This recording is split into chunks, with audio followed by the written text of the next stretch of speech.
Next question ہے، کیا 27 رجب کو معراج النبی صلی اللہ علیہ وآلہ وسلم کا واقعہ ہونا ثابت ہے یا پھر یہ ڈیٹ خود بخود مشہور ہو چکی ہے؟ واقعہ معراج کی تفصیلات بھی بتا دیں، شکریہ۔ یہ سوال اس لیے کیا جا رہا ہے کیونکہ رجب 1440 ہجری کا آخری اشرا شروع ہو چکا ہے، اور اسی حوالے سے پاکستان، انڈیا اور بنگلہ دیش میں مساجد کے اندر معراج سے ریلیٹڈ جلسے منعقد ہو رہے ہیں۔ آج دیکھیں پریکٹیکلی تو اس میں تو کوئی شک نہیں ہے کہ نبی علیہ السلام کا یہ بہت بڑا معجزہ ہے، اور یہ معراج کا لفظ جو ہے غلط العام ہو چکا ہے۔ اصل میں اس معجزے کا نام ہے الاسراء والمعراج۔ نبی علیہ السلام کو صرف معراج نہیں ہوئی ہے بلکہ الاسراء بھی ہوئی ہے۔ اس لیے آپ بخاری مسلم میں احادیث اٹھا کے دیکھیں گے نا، اور آپ ان احادیث کے اوپر باب دیکھیں گے تو وہ اس نام سے ہوں گے الاسراء والمعراج۔ الاسراء کہتے ہیں رات کے سفر کو، جو نبی علیہ السلام کو، اور اسی کے نام پہ سورت بھی ہے، سورۃ الاسراء۔ 15ویں پارے کی جو سورت ہے پہلی، سٹارٹ ہی اسے ہوتا ہے سبحان الذی اسریٰ بعبدہ لیلا من المسجد الحرام الی المسجد الاقصی الذی بارکنا حولہ لنریہ من آیاتنا، کہ پاک ہے وہ ہستی جو اپنے بندے کو راتوں رات لے گئی بیت اللہ سے بیت المقدس کی طرف۔ یہ جو سفر تھا نا آپ کا زمینی، تقریباً اس زمانے میں تو 40 دن کا سفر تھا جو ایک رات میں طے ہوا، اسے کہتے ہیں الاسراء، یعنی رات کا سفر۔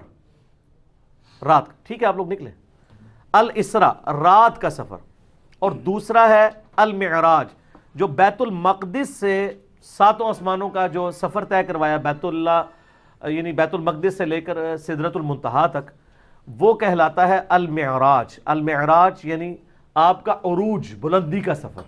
تو یہ معجزے کا پورا نام ہے الاسراء والمعراج، یعنی نبی صلی اللہ علیہ وآلہ وسلم کا زمینی سفر بیت اللہ سے لے کر بیت المقدس تک، اور آسمانی سفر بیت المقدس سے لے کر سدرۃ المنتہا تک۔ تو یہ معجزہ باقی رہا اس کا رجب کے مہینے میں ہونا، اس کے بارے میں تو کوئی ثبوت نہیں ہے کہ یہ کس مہینے میں ہوا، البتہ بخاری مسلم میں درجنوں احادیث موجود ہیں اس معجزے کے اوپر، ڈیٹس کوئی نہیں آئی ہیں۔ تو یہ بال کوئی انہوں نے خود جوڑ جاڑ کے کر لیا ہوا ہے، چلو وہ تو ہمیں اس سے کوئی اختلاف نہیں ہے، اور اگر کوئی جلسے بھی کرتا ہے کوئی اختلاف نہیں ہے، اس جلسے میں کہانیاں نہ بیان کریں، قرآن و سنت سے آپ جو معراج کا واقعہ ہے وہ بیان کریں۔ میں نے 3 لیکچرز معراج کے اوپر دیے تھے، آلموسٹ 6 گھنٹے کی گفتگو ہے وہ۔ مسئلہ نمبر 126ABC، تو وہ ظاہر اب 6 گھنٹے تو میں واقعہ معراج نہیں آپ کو بیان کر سکتا، ایک بلو پرنٹ ہی میں نے بیان کر دی ہے، باقی ڈیٹیلز اس لیکچر میں دیکھیں آپ، تو آپ کو ایک ایک جگہ پر یہ نہیں پتہ چلے گا کہ نبی علیہ السلام کو بیت اللہ سے لے کر بیت المقدس تک کون کون سی جگہیں راستے میں دکھائی گئیں۔ مسلم شریف میں آتا ہے میں نے موسیٰ علیہ السلام کو قبر میں نماز پڑھتے ہوئے دیکھا، اور سرخ ٹیلے کے پاس میں ان کی قبر بھی تمہیں دکھا سکتا ہوں۔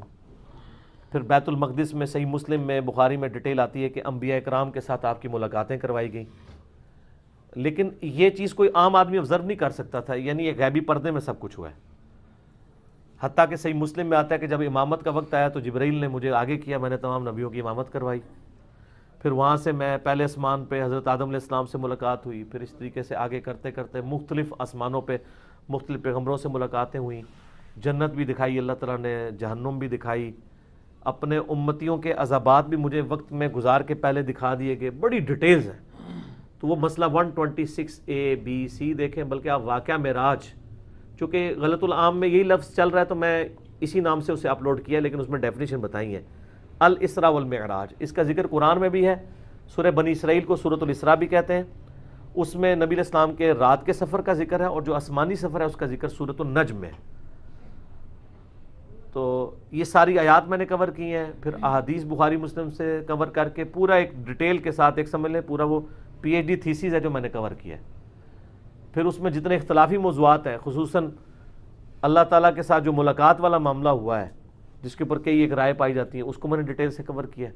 تو ایک پوری ایک ڈاکٹرائن ہے، تو وہ اس مختصر وقت میں بیان نہیں ہو سکتی۔ تو معراج کا مہینہ ہے، آپ وہ جا کے یوٹیوب پہ اس کے کلپس تو لاکھوں لوگوں نے دیکھے ہیں، اور آپ پورے لیکچر سنے۔ 126ABC یہ 3 لیکچرز میں نے دیے تھے جب یہاں پہ سورہ بنی اسرائیل کی شروع کی آیات آئی تھی، ڈیٹیل کے ساتھ میں نے الحمدللہ۔ اور میں یہ یعنی ایک فخریہ نہیں کہہ رہا ہوں بلکہ تحدیث نعمت کے طور پہ کہہ رہا ہوں، آپ معراج کے اوپر جتنی کتابیں تقریریں سنیں گے اکثر آپ کو کہانیاں ملیں گی، لیکن وہاں پہ جو میں نے بیان کیا ہے ایک ایک حدیث کا نمبر کے ساتھ ایک ایک چیز پوری ذمہ داری کے ساتھ بیان کی ہے اللہ کے فضل سے.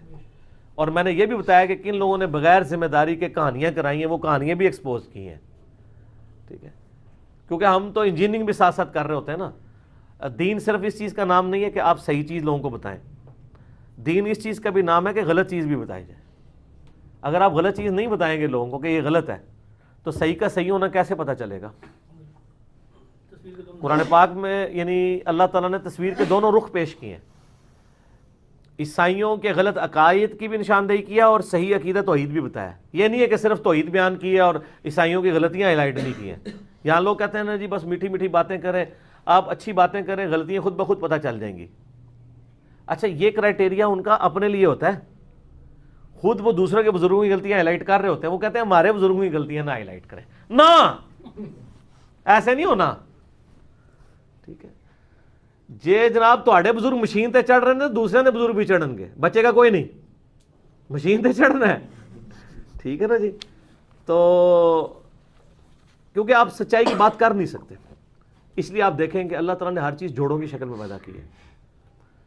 مرد و عورت بھی جوڑا ہے، ایون آپ کو نباتات کے اندر بھی جوڑے ملیں گے. امر بالمعروف و نہی عن المنکر یہ بھی جوڑا ہے، نیکی کا حکم دو اور برائی سے روکو. علم اور عمل یہ بھی جوڑا ہے. دنیا اور آخرت یہ بھی جوڑا ہے. جنت اور دوزخ یہ بھی جوڑا ہے. تو سر آپ ویسے تو جوڑے کو مانتے ہیں، جب بابوں کی باری آتی ہے تو آپ کہتے ہیں صرف پازیٹیو باتیں کریں. نہیں جی، آپ صرف اچھائی لوگوں کو بتا دیں، خود بخود برائی ختم ہو جائے گی. سر اس طریقے سے برائی ختم ہونی ہوتی تو یہ انجینئر محمد علی مرزا صاحب کی ویڈیوز کے آنے سے پہلے ہی ختم ہو گئی ہوتی. اب کیوں ہلچل مچ گئی ہے؟